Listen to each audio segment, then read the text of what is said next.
ولی تماشاوانین هجا پروبلمین دیرا زوری آلوزین دیرا زوری چندین روشن بردوامن جدعان علی شروعکاری سیاسی لاستودیو کردستان 24 میوانی منف خیراتی که جدعان که جدعان نها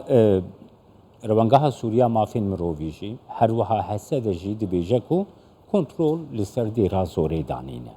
قالوا افيكتي واتياكو آلوزي خلاص بونه راستی دست به که در صورت وقتی خویا کردن و اینا ظاهری ام بیشن آج دربا نو خلافه که کسایتی بود ناو سروک ابو خوله و اداره قصده ده ریبه بریا قصده ده شکل وی ظاهری ولو خویات که اوجی بشکه و سروک انجمن لشکریه آدیرا زوری لدرکت فرابونا شر لحمد درا بلا بو ولو ده خویا کرن انه او نتنه او راستا سریوی دا او ام بیجن صدما سرکا مباشر او لوکی دی تشتن هنه معنا بینا خلق هریما دیرا زوره دیارا گو نرازی بون بالاساس ابو خوله هبوناوی سر پرشتیا انجمانا لشکری دکر دورا وادا سمعتا وی اخبار سرد هات نگوتن تشتی کریار گو دکرن روزانه بسر خلق خو خلق دوره نرازی بونه که گلکی مزن و زور هبو آلیه دیوا خلق هرما دیرا زوره پیت حسهن انه کسنا بیانی و بریو دبن و بزوره بگو رازمندیا وانا پیدا ببه جالی کی دیوا کسن پیدا کربون شیخ و برپرست دبر و عشیره ده و هوزه عربی ده ایگو نرسنن و نبل اساس مثلا شیخ و عشیره آن او نانا ولو پیدا کرنا قصد افرنگ کربو و زائد برچیبونا الدوره هی نرازیبونا و پید حسن انه مهمشن اقصاء دبن يعني رولاوان نينا دريبا بريا هرمي دا برچيبونا گو پیدا بوید منطقه دا زائد انه هرما واتي هجمارتن جا هرما كزنگين بترولو سوتمانيا گو هاي تيدا وزراعتا گو تيدا هاي تبلي ولو برچينا واردات وهاتيه و علاوه لوا صرف نابل هرمي صرف نابل بيت حسين انه برچيبونا و بدرسه يعني ام بيجن ببلان يعني افكس افرنجي هني پیدا کر گو نقمك ده هرمي ده چه ببه لسر و بريا قصدج هوزي عربي وانا براستيش برولو بلابو وبحن بو يعني كيكي جدعان نها تشتغلك بالكيش هي نها هسه ده داخليان ياكل سر ابو خولا درخصي ده دبيجي ابو خولا بالصالانه افكار كريه يعني قال كارين خراب ايكو ابو خولا كو سروكي جواتا سربازيه ديرا زوري بويا و فرمانبريكي حسد ابويا يعني بالصالان دناف حسد ابويا او قص خرابي كرنا چاوا كسكي وصادكنا فرماندر لويدري دكنا فرماندري حسد كو دستلاتا خوشی لسر خلکی بسپی خوش برویه که از دبیجم نرازی بونا انجی حاضر بونا خلک دیرا زوره و رابن دروی قصده دا او یک ج اسبابه يعني هبونا کسی وکا ابو خوله و دانی نوال سر واو سر پرشتیا وابکه و ریوبریا وابکه بحمس سلوک خوی خراب ای روزانه دکه بسر ملت خو عشیر خو مروف خود که نگوب کسی غریب دکه يعني حتى بكسي غريب جي قصد أبايا بزور داني بول سروانا أنها باشتفاق الصالة باشتفاق سكرياري غوركري باشتفاق جرائم وتشتي خراب غور سري ملتي ديرا زوري دكري نوكا هاتنا تهما بيفا دكن انورتك بلكي راست بي تهما انا بيغو مان رجالك راست بجبرغو بنجها في سي في وينا كسكي خرابه براستي يعني وتكلايبي بلكي باجنب جدربه رهبن تركا رهبن بالنظام رهب ايران افهم بلكي راست بن يعني بس امنا ناي ويواتي جو خلقي هريمه ديرا زوري جبر ابو خوله خيدينا سر خو خيدينا دورده كي جدعان مثلا بروبلمك درت يعني حر حاته قوتن دفي ناف بيني دجي كو اف آلوزیه که عرب کرده که قبول ناکن مثلا حسه دیان جی کرد سەردەستیە لە دێرا زۆرەی بکن قەت ڕاستیا نەولە قەت نەولێ تشتێک ڕاستی دەبێ نینە ئەف سیراع نەیە کورد و عەرەبایە عەرەب نەدڕوێ کوردا دەڕابوونە قەسەدێ هیچ نونەرتیا کوردا ناکێ نەب دەنگ و ڕەنگێ کوردا نەب ئەخلاق و ڕەیا کوردا و نەب گۆتارا کوردی نەب تیبینا کوردی چوویە ڕێڤەبەریە دێرا زۆرێ و ڕەقا و من بج و تەبقا وان دەرا دکێ هەگەر بە تەفگەرا سیاسیا کوردی بانە گەرەکە قەسەدێ نەل دێرا زۆرێ و نەل ڕەقای و نەل من بج و نەل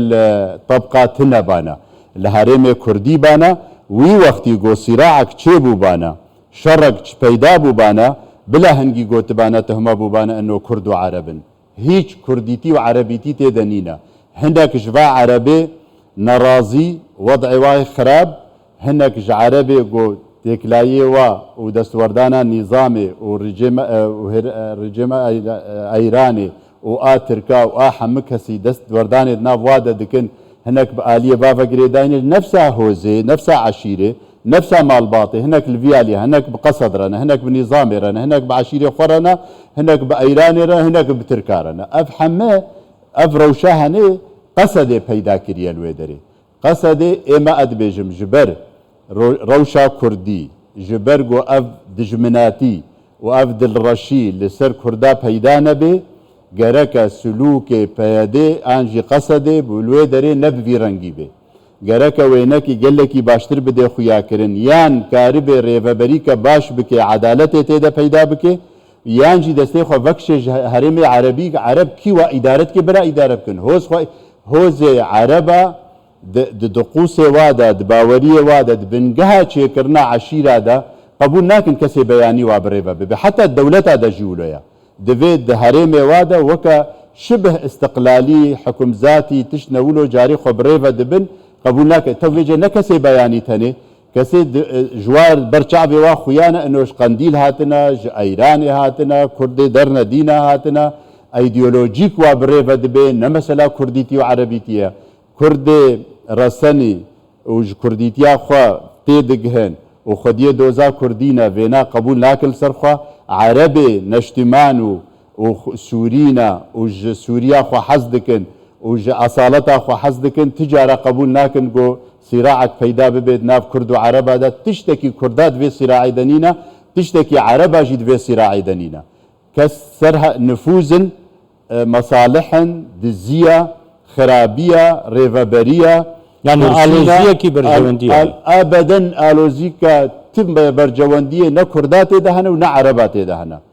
ڕیا ڕاست گۆ ڕاوەستێ یا ڕاست گۆ نەمێنێ عەرەبێ باقلژی ئاقلێ خۆڤەگەرن و دەبێ بزانن گۆ قەسەدێ هیچ نونەرتیا کووردا ناکێ و نەبنابێ کووردا قەسەدێ بخۆ سەرخوا قبول ناکێ و پێکهاتیەت قەسەدێدا ئەو دەبێژن سەرێ سەدی هەشتێ بەلکی نۆتژی ji pêkhatiya erebin deverê dêra zorê û reqay û min bicû û tebqay wa derada çawa wê qebûl bikin kurd ebna ser kurda hesê serê sedî heştê wextê ereb bin ji vê qesedê wê çawa kurd bin yani çend kurda gowa birêve bibin an ji qendîlê hatibin an ji îdeolojiya PKK hatibin wana birêve bibin hiç qebûl nabe kurd qebûl nakin û çê nabe gor ser kurda werna hesêbê bi navê kurda vê rêveberiyê an jî vê zilmê vê tadê vê newekhaviyê vê needaletê peyda dikin li erdê li wê derê ebedin کەگەشت عنها مەزلوم عەبدێ داخویانیەک de dibêje ku me li gel serokhoz rûspî ê reqayê re em daniştine wan daxwaz kariye wan zorî wan daxwaz kiriye ku peywendî li gel wî Ibrahîm el-Hilfê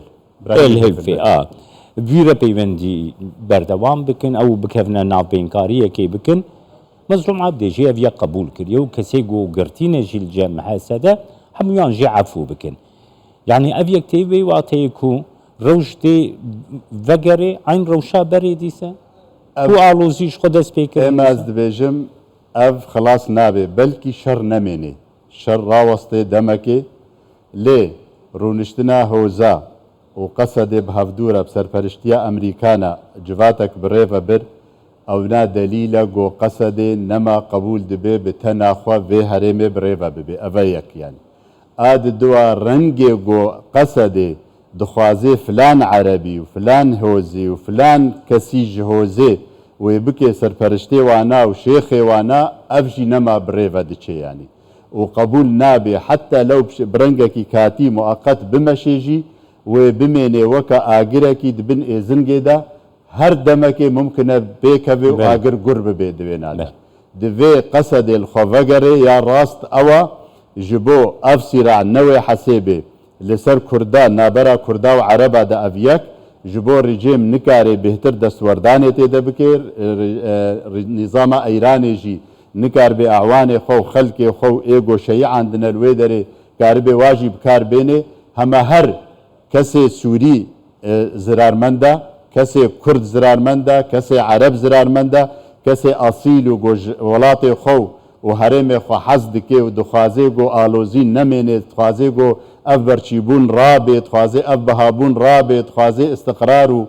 امان چه ببه اف زرارمند جوی شرحانه دباب حدک جیر وردانین و ای سرکه گو کاری حد جیر دینه گرک قصده بی نکسی دی بیش برگو او هیزا لسر خویا هیزا خورتا او کاری ازیت بکنه و تعدی بکنه او کاری راوستینه جو کاری بشون دجی وگره او سپاسیات از کم که جدعان علی شروع و کاری سیاسی میوانی ممنون سپاس